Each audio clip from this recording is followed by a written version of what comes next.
Hello বন্ধুরা, আসসালামু আলাইকুম। আসলে মনটা অনেক খারাপ।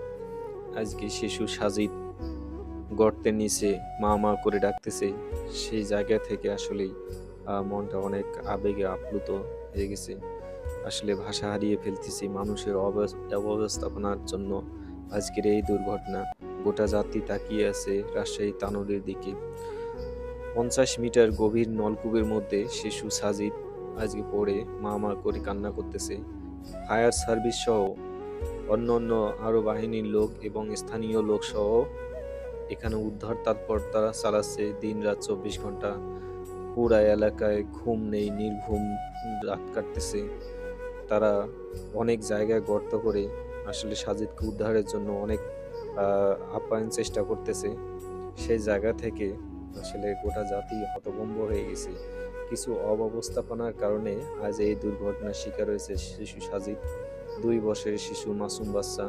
আসলেই বুকটা কেঁপে ওঠে যে আসলেই আমাদের অব্যবস্থাপনার কারণে এই দায়ভার তাকে নিতে হচ্ছে।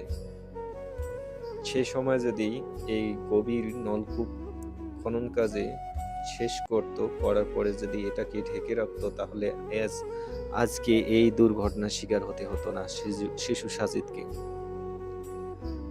মা মা ছেলেসহ যাচ্ছে, পরবর্তীতে দেখে যে তার সন্তান পেছন ফিরে দেখে তার সন্তান আর নেই, কান্না করতেছে। স্থানীয় লোকজন সবাই চলে এসছে, কিন্তু তাকে উদ্ধার করা সম্ভব হয়নি। এখন পর্যন্ত এই মুহূর্তের খবর আমরা জানি যে এখনো শিশু সাজিদ সেই ৮ ইঞ্চি ব্যাসার্ধের পাইপের মধ্যে আছে। জানি না তাকে সুস্থভাবে ফিরানো যাবে কিনা। তবে আল্লাহর কাছে আমরা সবাই দোয়া করি সে যেন সুস্থভাবে আমাদের মাঝে ফিরিয়ে আসে। সবাই দোয়া করবেন। এই দোয়ার জাতির কাছে আসলে আ কাম্য। আল্লাহ তাআলা তাকে সুস্থভাবে আমাদের মাঝে ফিরিয়ে দিক।